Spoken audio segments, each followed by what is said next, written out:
ഒരു മാങ്ങ അച്ചാറാക്കുന്നുണ്ടേ. വീണ മാങ്ങ പേരത്തിട്ട് വാട്ടിയിട്ട് ഞാൻ ഫ്രിഡ്ജിലെടുത്ത് വെച്ചിന്. അതിനുണ്ടാണ് ആക്കുന്നത്. അധികം മൂക്കാത്ത മാങ്ങയാണ്. ലേശം വിറന്നിൽ ആക്കുന്നില്ല. കാന്താരി ഉണ്ട്, ലേശം ഉള്ള കാന്താരി അത് ഇട്ടിട്ട് ഇഞ്ചിയൊന്നും കൂടി ഇല്ല. ഇത് മതി, ഇഞ്ചി വേണമെന്നില്ലല്ലോ. ഇതിനോണ്ടൊരു അച്ചാറാക്കട്ടെ, ആക്കുമ്പോൾ കാണിക്കാം. എണ്ണടുപ്പത്ത് വെച്ചിട്ട് കടുക് പൊട്ടിച്ചിട്ട് അതിൽ കാന്താരി മുളക് ഇട്ടാൽ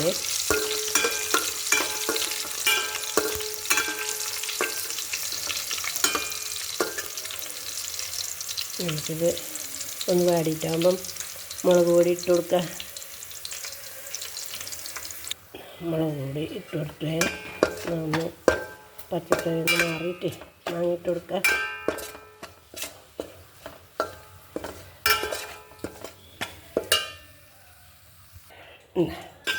മുളക് പൊടിയിലിട്ടിട്ട്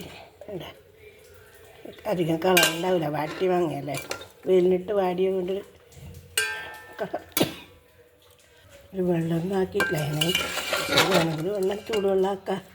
പിന്നെ നമുക്ക് കായം ചൂടുവെള്ളത്തിലിട്ടിട്ട് കലക്കിയിട്ടുണ്ട്. കായം അതിലൊഴിക്കുക.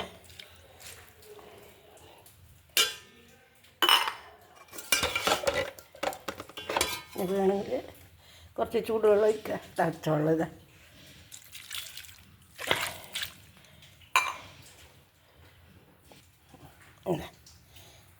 ഉണ്ടല്ലേ. ഇത് സൂക്ഷിക്കാനല്ല, ഇപ്പോൾ അതന്നെ ഇത് ഉപയോഗിക്കണം. അതുകൊണ്ട് ഞാൻ വെള്ളം കുറച്ച് ആവശ്യത്തിന് ചേർത്തിട്ടുണ്ട്. പിന്നെ നമുക്ക് വേണ്ട ആവശ്യത്തിന് വെള്ളം ആക്കിയിട്ടുണ്ട്. കുറച്ചേലല്ലോ, അങ്ങനെ കുറച്ച് ഇനി സൂക്ഷിച്ച് വെക്കേണ്ടതല്ലേ. ഇപ്പോഴത്തെ ആവശ്യത്തിന് എടുക്കാതെ ഇനി പിന്നെ കുറച്ച് ഉലുവയും കടുവും കൂടെ ഒന്ന് ചൂടാക്കിയിട്ട് പൊടിച്ചിട്ടിടാം. പിന്നെ വിനാഗിരി ഒന്നും ഇപ്പോൾ അങ്ങനെ ഒഴിക്കണ്ടല്ലോ, വേഗം എടുക്കുന്നതല്ലേ, സൂക്ഷിക്കണ്ടല്ലോ. അതുകൊണ്ട് നമുക്ക് മീനത് വറുത്ത് പൊടിച്ചിട്ട് ഇട്ടിട്ട് കാണിച്ചാറേ. കടുവും ഉലുവയും കൂടെ അത് വറുത്ത് പൊടിച്ചിട്ടുണ്ടല്ലേ, ഇതിലേക്കിടാം.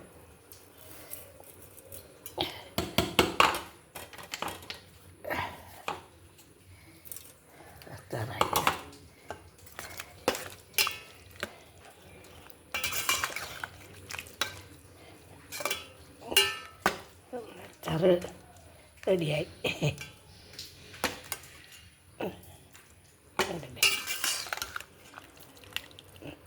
നല്ല ടേസ്റ്റായിരിക്കും. ഇത് കാണാൻ അത്ര ഇതില്ലെങ്കിലും വാട്ടിയ മാങ്ങയായതുകൊണ്ട്, അല്ലെങ്കിൽ രണ്ട് വാട്ടിയപാട് അച്ചാറാക്കിയിട്ട് സൂക്ഷിക്കാം. അതിന് വെള്ളമൊന്നും ചേർത്തുകൂടാ. പിന്നെ വയ്യാത്തതുകൊണ്ട് ഫ്രിഡ്ജിലിങ്ങനെ വെച്ചു, ആവശ്യത്തിനെടുത്തിട്ട് ആക്കാറ്. ഉണ്ടല്ലേ, ഒരു വെള്ളം ചേർത്ത് വേഗം ഇപ്പം തന്നെ ഉപയോഗിക്കുന്നതുകൊണ്ടാണ് ഞാൻ വെള്ളം ചേർത്തത്. അധികം വെക്കാനാവില്ലായിരുന്നു. ഇത് തീരുന്നവരെ വേഗം തീരുമല്ലേ.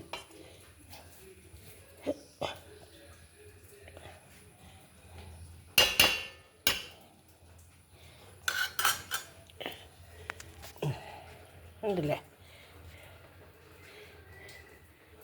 നല്ലൊരു വീഡിയോ ആയിട്ട് വരാട്ടോ.